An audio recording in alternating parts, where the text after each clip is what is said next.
Halleluja. Here, dis wat ons wil doen. Dis wat ons wil doen, Here. Ons wil U loof. Ons wil aan U bring die lof en die eer en die aanbidding. Ons wil vanmôre aan U ons lofoffers bring. Ons wil vanmôre jubel. Ons wil juig. Ons wil bly wees. Ons wil opgewonde raak. Ons wil aan U, die koning van die eeue, die lof en die eer en die aanbidding bring. Word verheerlik, Vader, in Jesus naam. Amen en amen. Baie dankie. Jy kan die sitplekke neem. Loof die Here. Halleluja. Ek is so bly jy is hier. Dankie dat jy gekom het. Dis lekker om vanmôre elkeen te kan sien. Dankie dat jy vanmôre weer die geleentheid aangryp om kerk toe te kom. Nou, dit maak 'n verskil as jy hier is. OK. Dit maak vir my 'n verskil as jy hier is. Amen. Dit maak 'n verskil as jy hier is. Loof die Here. En kan ek dit maar net weer vanmôre sê, en ek bedoel dit uit my hart uit, ons het gekies om julle lief te hê. En ons het gekies om julle lief te hê. Dis ons eie keuse. Amen. En jy weet, ons moes Vrydag tannie Rina Vermeulen begrawe. En ek dink by myself, julle het geen idee wat julle aan my doen as julle doodgaan nie. Behalwe dat ek julle gun om hemel toe te gaan, dis maar net nie lekker nie. Ons het gekies om julle lief te hê. Amen. Nou ek wil graag vanmôre begin met 'n nuwe reeks vir hierdie kwartaal. En dit gaan oor die verhaal van Jakob. Van bedrog tot beloofde seun.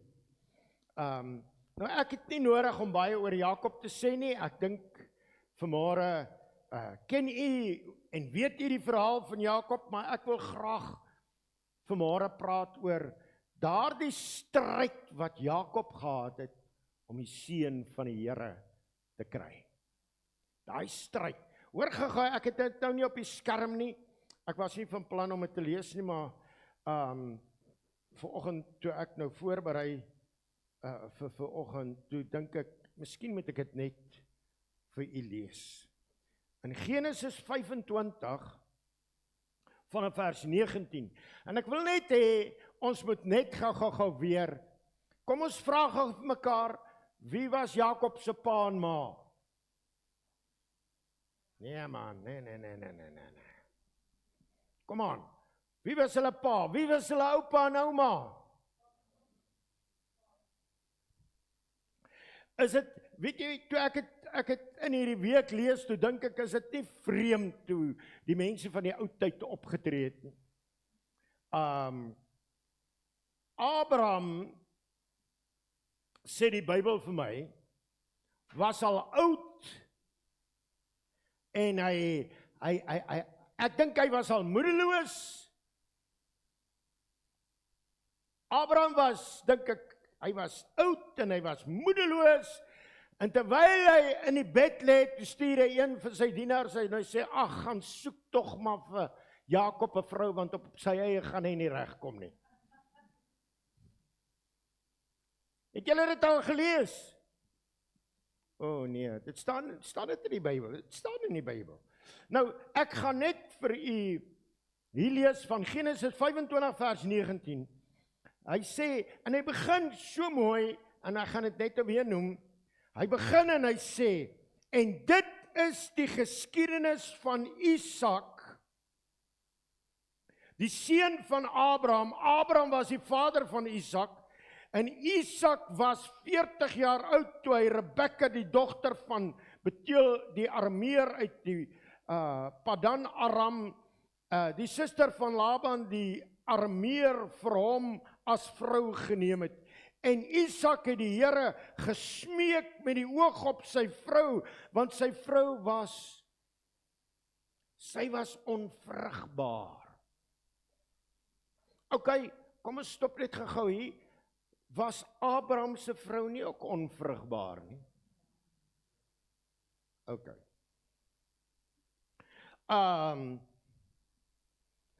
Hy sê, en die Here het hom verhoor. Isak bid en hy sien sy vrou wat swaar kry en hy verlang om kinders te hê en hy roep na die Here en die Here het hom verhoor sodat sy vrou Rebekka swanger geword het. So dis 'n wonderwerk. Dis 'n wonderwerk. Hy sê, en die kinders het teen mekaar gestoot binne in haar, toe sê sy, as dit so gaan, waarvoor leef ek dan? As hulle al beklei terwyl hulle hier binne is, weet jy hoe gaan hulle beklei? As hulle hier uit is.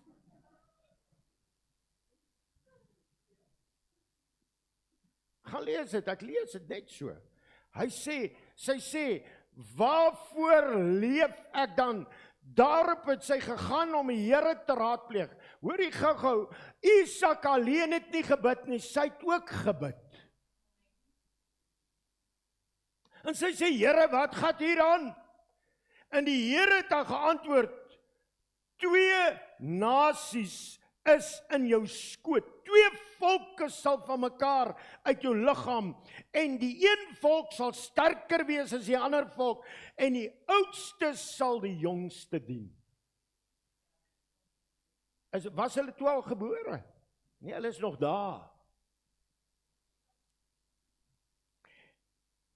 En toe haar dae vervul is, dat sy moes baar, was daar 'n tweeling in haar skoot. En die eerste is gebore rooi en geheel en al soos 'n mantel van hare. Daarop het hulle hom Esau genoem. En daarna is sy broer gebore, terwyl sy hand die hakskeen van Esau vashou. Hy was bang hy mis iets. Daarom het hulle hom Jakob genoem. Isak was 60 jaar oud by hulle geboorte. Hy was so oud soos wat ek is. Ek wil vir julle sê, ek weet nie of ek nou nog vir 'n baba kan sien nie.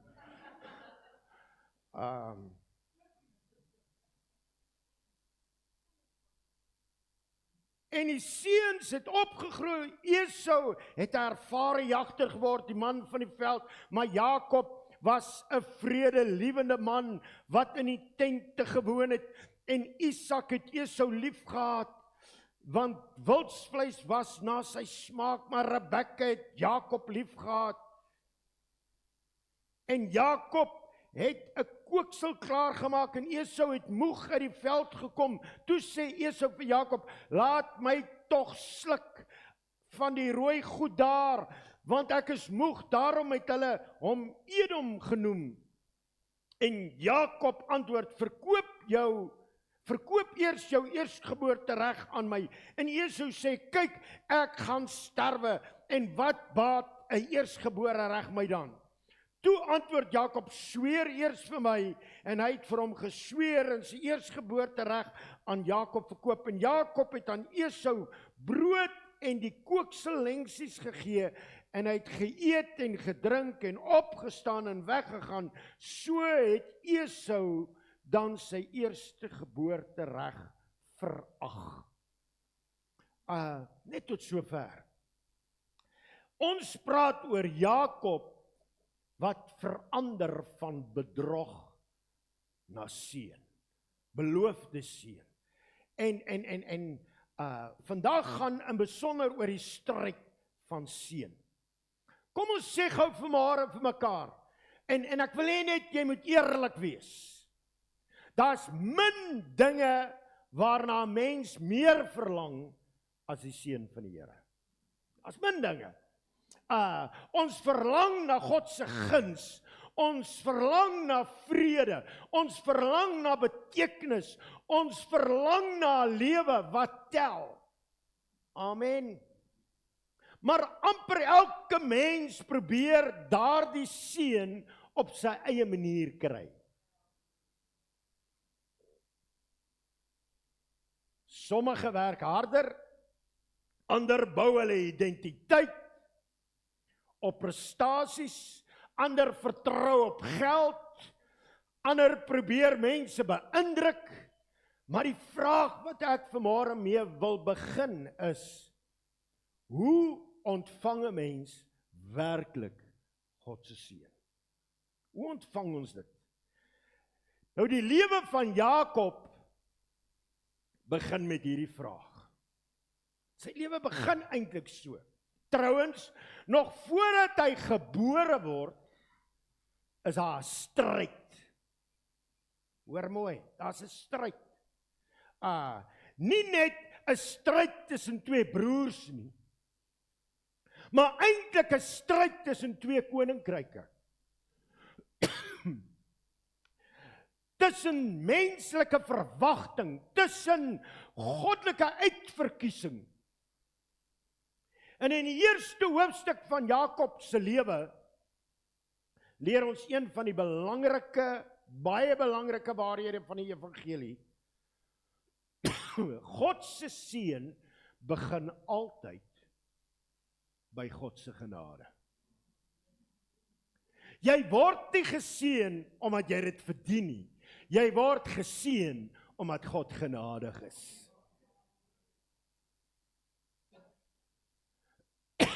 Dit begin nie by 'n mens nie. Dit begin nie by jou prestasies nie. Dit begin nie by jou nie. Dit begin by God se genade. Nou, ek wil net vandag, en dit is vir my belangrik om hierdie goed vanmôre met julle te deel.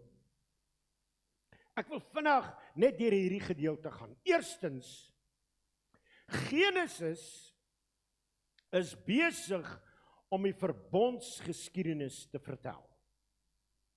Nou, vers 19 begin en hy sê, dit is die geskiedenis van Isak.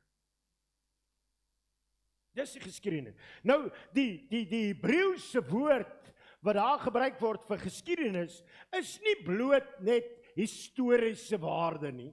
Dis nie net 'n verhaaltjie, dis eintlik die hoofstruktuur in Genesis. 10 keer gebruik Moses hierdie woord om die ontwikkeling van God se verbond vir mense te wys.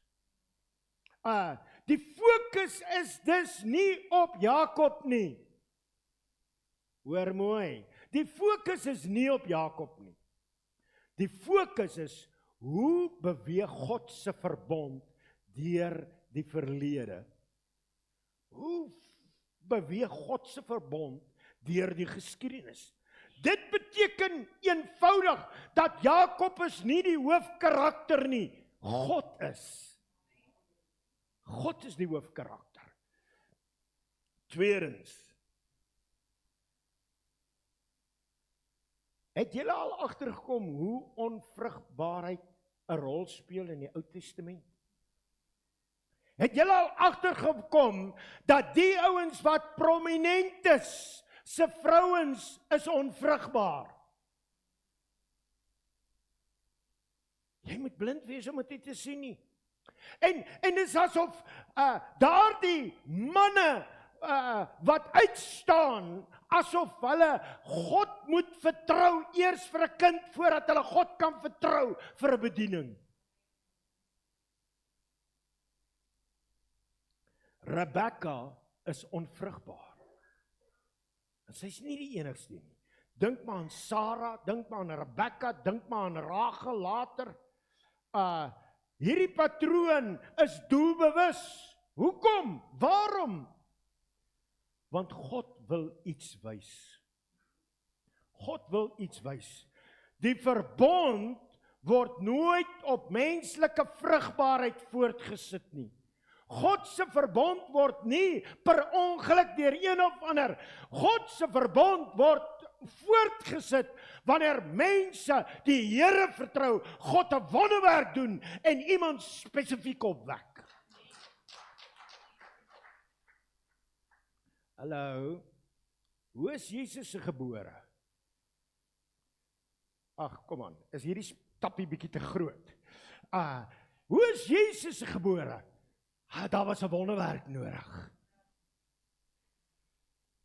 Okay, daai sprong is bietjie groot, ons sal nou daarby kom. Elke nuwe geslag bestaan uitsluitlik omdat God 'n belofte gemaak het en sy belofte nagekom het. En hier sien ons reeds spanning tussen die natuur en genade. Natuur en genade. Nou, Augustinus, een van die groot teoloë van die begin, skryf dat God doelbewus die moeder se skoot te sluit, sodat niemand die verbond aan 'n menslike vermoë kan toeskryf nie. So, ons moet dit verstaan. Hierdie is nie bloot geskiedenis nie. God se verbond word geopenbaar deur eeue heen. En onvrugbaarheid speel 'n rol. Derdens, God werk lank voordat ons hom soek. God werk lankal. Nou, ek wil nie baie tyd vat nie, maar ek kan onthou jare terug, ek dink so 30 jaar terug, lees Ronel 'n artikel van 'n vrou wat 'n sendeling is in die ooste. En hierdie vrou was 'n sendeling, maar hulle wou haar in die begin nie aanvaar nie. Eerstens omdat sy 'n vrou is en tweedens omdat sy die evangelie verkondig. 'n ander God wat hulle nie in glo nie. En toe gebeur daar iets dat 'n vrou in die gemeenskap moet 'n swanger en sy moet geboorte gee en met haar geboorte toe sterf sy. En daai klein babietjie bly agter. En hierdie sendeling vrou besef, ons gaan iets nodig hê om hierdie kind in die lewe te hou. En sy sê vir die mense wat om haar is, ons sal moet bid dat die Here dit en dit en dit en dit vir ons stuur. En een van die klein dogtertjies wat daar is sê, as die Here dit kan stuur, kan hy vir my 'n pop ook stuur. En 'n paar dae daarna kom 'n groot houer met 'n klomp goed in. En toe hulle dit oopmaak, is dit alles waarvoor hulle gebid het. Alles waarvoor hulle gebid het. En hierdie klein dogtertjie, toe sy dit sien, toe spring sy binne in die houer. En sy sê, as hierdie goed daar is my pop ook daar. En toe hulle op die houer kyk, na wanneer is hierdie houer gestuur? Toe is die houer 9 maande tevore al gestuur. Nog voordat die ma swanger geword het en geweet het dit moes gebeur en geweet het dit sou die deurbraak bring, stuur God iemand met opdrag. Die Here werk lank voordat jy dit nog soek. Hallo.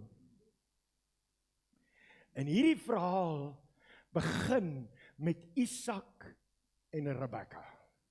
Soos Abraham en Sara. Hulle kan nie kinders kry nie. En die belofte lyk weer eens onmoontlik. Onmoontlik. Hier sien ons hierdie patroon in Genesis. God se verbond beweeg nie deur normale menslike vermoëns nie. God werk nie in sy verbond deur die natuur nie. Elke geslag moes leer. Die belofte leef omdat God getrou is. Hy's nie net genadig nie, maar hy's getrou. Nie omdat mense 'n sekere vermoë het, of 'n sekere DNA het, of 'n sekere kromosoom samestelling, of wat ook al nie. God se beloftes word waar en leef omdat God getrou is. OK, wat gebeur? Isak begin bid. Nou, kom ons stop gou hier. Wie was Isak se pa nou weer? Sy pa ma kon ook nie kinders hê nie. En hy het gesien, hulle bid. Maar toe raak sy ma haastig. Hallo? En sy ma sê vir sy pa, luister, daar's 'n korter pad. In plaas daarvan om vir die Here te wag, kom ons doen wat ons kan doen. Amen. Maar Isak het iets geleer. Hy het sy hele lewe lank betaal as gevolg van die feit dat sy pa na sy ma geluister het. Nee, dis die waarheid. Vers 21 sê, Isak het tot die Here gebid. Hy het nie, daar was nie eens 'n plan om 'n ander plan te maak nie. Hy het geweet of die Here gee of niks. En dis geloof.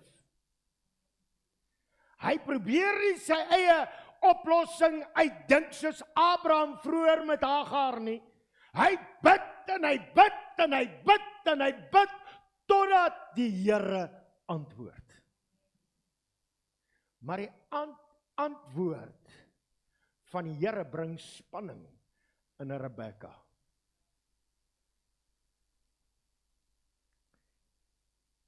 Dit bring nuwe spanning. Hierdie twee, ek dink nie sy het geweet daar's twee nie, maar sy het gedink hier's groot fout, want hier's heeltyd net 'n gewarboel. En daai kinders worstel in haar skoot. Die Hebreëse taal sê nie hulle het mekaar gestoot of gestamp of wat ook al nie. Die Hebreë sê daar was gewelddadige botsings. En dit is so erg dat Rebekka besef, hier's iets aan die gang buitengewoon. Soveel so, dat sy hardloop na die Here toe, en sy sê, Here, help my om te verstaan. Help my om te verstaan. En wat? Sy vra, en die Here antwoord. En die Here sê, 2 nasies in jou skoot, die oudste sal die jongste dien. So, jy is die ma van 2 nasies. So, dit bring ons by die 4de ding, daar's 'n worsteling in die moeder se skoot.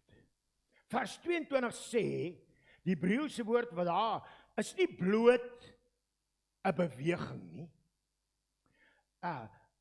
As 'n mens gaan kyk na die Hebreëus, dan sê hy nie net dat daar is 'n botsing nie. Hy sê daar's hierdie gebeure om mekaar te verpletter. 'n gewelddadige botsing. Dis nie normaal nie. Dis oorlog. En Rebekka vra, Here, as dit so is, wat soek ek hier? Die oorspronklike vraag eintlik, waarom is ek? Sy verstaan, iets bonatuurlik is besig om plaas te vind. God antwoord daar, 2 nasies, nie 2 babas nie. 2 volke, Edom en Israel. En net so terloops, daarna lees ons nogal baie van die Edomiete.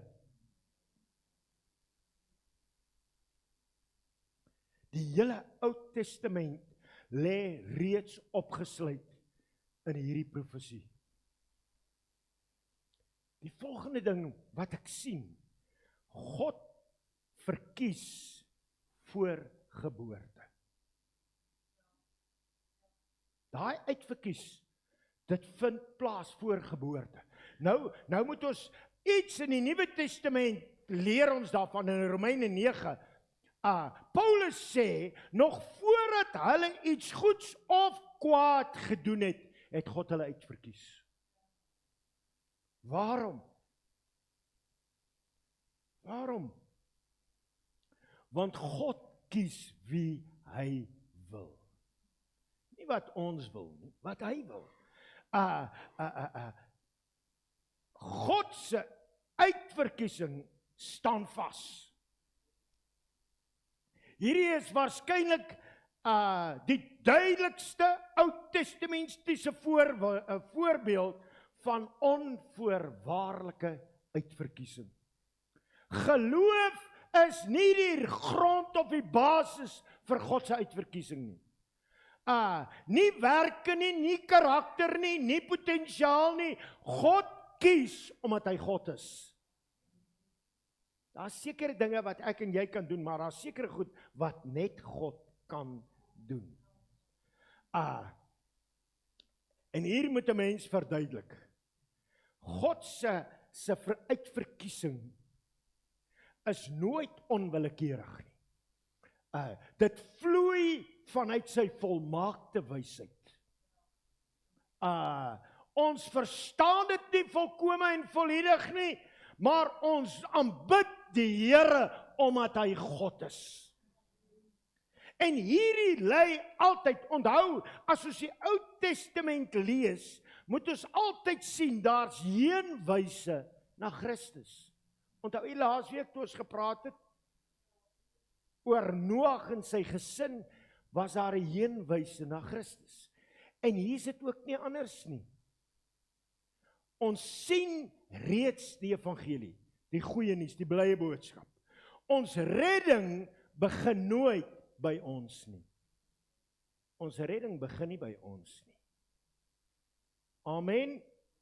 Efesiërs 1 sê, hy het ons uitverkies voor die grondlegging van hierdie wêreld. Jou pa, ma was nog nie eens daar nie toe hy jou gekies. Is dit nie te wow nie? Miskien moet ek hier iets sê wat 'n misterie is. Die kruis was nog nooit God se plan B nie. Die kruis was nog nooit God se plan B nie. Christus was nog altyd God se plan. Dis moeilik, né? Ons is nie gered omdat ons goed genoeg geword het nie. Ons is nie gered omdat ek een of ander eienskap het nie. Ons word gered vanweë God se genade. Nou voor ek te opgewonde raak, kom ons gaan eers 'n bietjie aan. Ons lees hier van die eersgeboortereg. Nou die Hebreëse woord vir eersgeboortereg is meer, eintlik baie meer as net 'n groter erfdeel. Dit sluit minstens 4 goed in, 4 dinge. Eerstens, dubbele erfenis. Dubbele erfenis. Tweedens, familiehoofskap. Familiehoofskap. Derdens, daar's 'n verbondsverantwoordelikheid op die een wat die eersgeboortereg het. Selfs met die boere het hulle so gemaak dat die oudste seun erf die plaas. of hy nou sleg, of lelik, of mooi, of goed, of wat ook al was. Hallo. So, dubbele erfenis, familiehoofskap, verbondsverantwoordelikheid, en uiteindelik, in hierdie geval, word hy deel van die bloedlyn van die Messias. Esau verkoop, dis nie net grond nie. Hy verag die verbond. Hy verag die verbond. Hoor wat sê vers 34. Hy sê, so het Esau sy eersgeboorte reg verag. Weereens, die Hebreëse woord vir verag is om iets as waardeloos te beskou. Hy het sy eersgeboorte reg as waardeloos beskou. Dieselfde woord word gebruik, dieselfde woord vir verag, wat ons hiervan lees, is wanneer die Bybel in die Ou Testament sê, die mense het die Here God verag. Dis dieselfde woord as Jesus op pad is na die pad van die Via Dolorosa, dan sê die Bybel, en die skare het Christus verag. Die fokus hier by Jakob en Esau gaan nie oor honger nie. Die fokus is oor geloof of ongeloof. Dit bring my by die volgende punt. God kyk anders na mense. Dank die Here. Hy kyk na mense soos wat mense nie na mense kyk nie. Dat die Here Abraham uitverkies, is eintlik in tegniese terme ongelooflik. Dat die Here sekere mense kies, is ongelooflik. En wanneer hierdie tweeling gebore word, lyk alles duidelik anders. Esau kom eerste uit. Hy's rooi, hy's harig, hy's sterk, hy's die ideale eerste kind.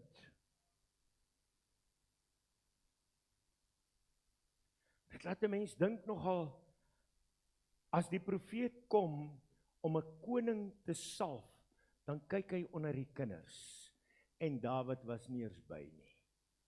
Net so terloops, hoe het Dawid gelyk? Okay. En Jakob, hier's Esau hierdie prominente, vorstige, sterk, harrige man. Net soos Tarzan.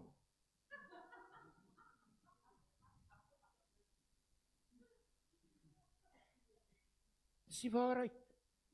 En Jakob, hy wil niks mis nie, hy het vir Esau aan die hakskeen beet. Jy sal nie gaan waar ek nie kan kom nie. En sy naam Jakob beteken eintlik haksteengryper. Later sou die idee dra, dat Jakob is iemand wat verdring, iemand wat uitoorlê. Van die begin af lyk Jakob nie indrukwekkend nie. Hy's nie indrukwekkend nie. En dit bring my by die volgende punt. Jakob is ook nie die held nie. Baie predikers wil Jakob laat lyk soos 'n geloofsheld. Maar Genesis doen dit nie. Jakob is eintlik net 'n opportunis. Hy benut en hy buit sy broer se swakheid uit. Maar daar's min goed wat 'n man kan hanteer soos honger. Selfs 'n vrou vang 'n man deur honger. Die vinnigste pad na man se hart. Okay. Jakob is opportunisties. Hy benut sy broer se swak oomblik. Hy vertrou nie God se belofte nie. En dit word die patroon van sy lewe. As hy iets doen, wag hy nie dat die Here moet ingryp nie. Hy gryp so self aan. Hy probeer keer op keer bereik wat God reeds beloof het. En kan ek vir julle sê, as jy iets doen terwyl die Here vir jou 'n belofte gegee het, weet jy wat jy is?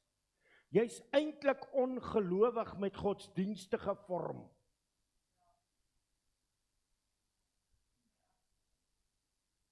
Dis wat gebeur. En dit wys weer eens na Christus. Hoe kan ons dit in verband bring met gee? Kom ons maak die lyn na Christus baie ryker.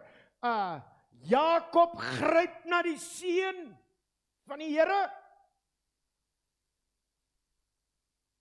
Maar Christus aanvaar die vloek. Jesus het 'n vloek geword, sodat ons geseëndes van die Here kan wees. Jakob probeer die eerste geboortereg bekom. Maar die Bybel sê in Kolossense 1, sê Jesus is die ware eerstgeborene. Jakob manipuleer, maar Jesus onderwerp homself. Jakob ontvang onverdiende genade, maar vanweë die prys wat Jesus vir jou en my betaal het, het ons baie veel groter genade vanweë Christus. Die hele Jakob verhaal wys uiteindelik na God se verbond, wat hy altyd gegee het en bewaar het, totdat die ware saad van Abraham na vore gekom het, Jesus Christus. Christus is nie bloot 'n illustrasie van die einde van die preek nie. Hy is die doel waarna Genesis verwys. Jesaja sê in Jesaja 53 en sê van Jesus die volgende: hy het geen gestalte. Hallo. Hy het geen gestalte of heerlikheid gehad dat ons hom sou aansien nie. Jy sien, mense kies na voorkoms, maar God kies volgens sy plan. Die wêreld sou nooit die kruis gekies het nie, maar God doen, want sy wysheid is groter as 'n mens se wysheid. Waar Jakob gryp, gee Jesus. Filippense 2 sê, hoewel hy God was, het hy homself verneder. Hy gryp nie, hy gee homself. Aan die kruis koop Jesus vir ons die seën wat ons nooit kon verdien nie. Die Bybel sê eintlik, toe Jesus op daai pad van die Via Dolorosa, hy het in ons plek arm geword, sodat ons die rykdom van God kan ontdek. Hy het in ons plek siek geword, sodat hy genesing kan bring. Hy het in ons plek, het hy al die sorge, die laste, die bekommernis van hierdie wêreld geneem, sodat ek en jy nooit weer hoef aan 'n ander plek te kyk, maar hy is ons voorsiener. Hy het in ons plek, het hy die volkome prys betaal. Hy het Gods verlate geword, sodat ek en jy nooit weer sonder God kan wees nie. Want hy sal ons nooit begewe en ons nooit verlaat nie. Hy dra die vloek sodat ons die seën kan ontvang. Ek wil vanmôre vir jou uitnooi. Jou uitkoms is nie jy nie. Jou uitkoms is hy.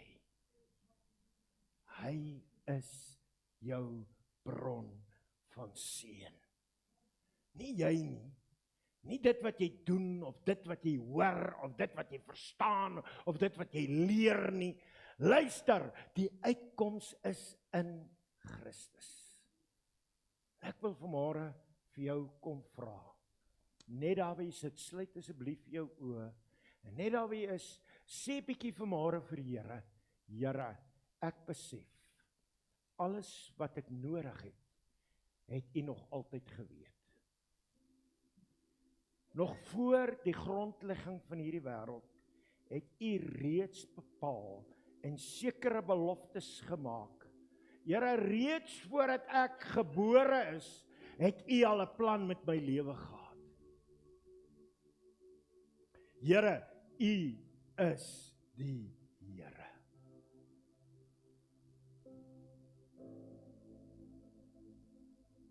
Dankie Here dat ons vanmôre ons hand kan opsteek en kan sê, ons smag na U.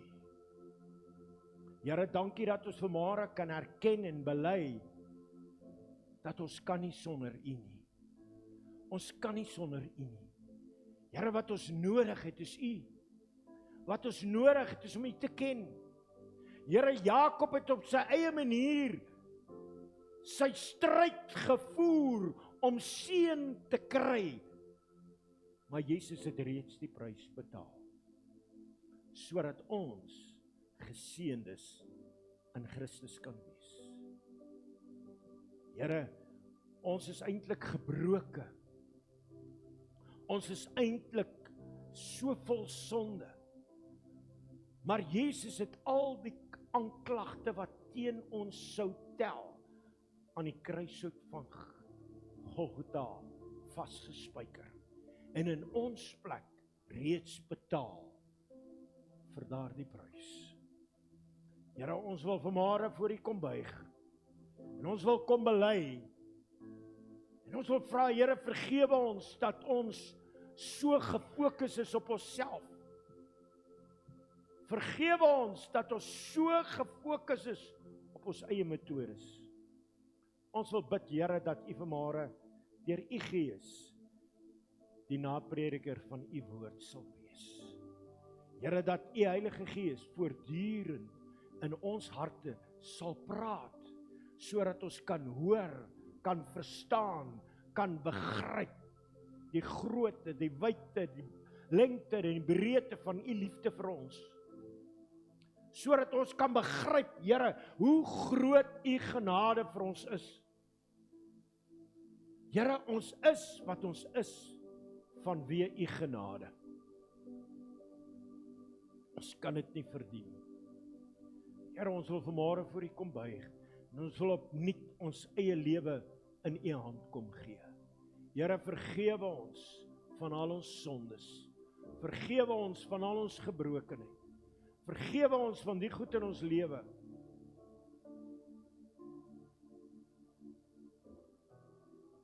wat U nie vereer nie. En Here, kom reinig ons deur die bloed van Christus. Mag die bloed van Jesus ons volkome reinig, ons volkome was, ons volkome heilig, sodat ons waarlik deur U Gees gebruik kan word. Here, ek wil bid vir elkeen wat vanmôre hier is, ook hulle wat kyk by wyse van sosiale media. Here, mag U Gees nou vanmôre deur hulle werk en mag hulle duidelik klink helder, U plan hoor, U beloftes hoor, U begeerte hoor en mag hulle self in die hand kom gee.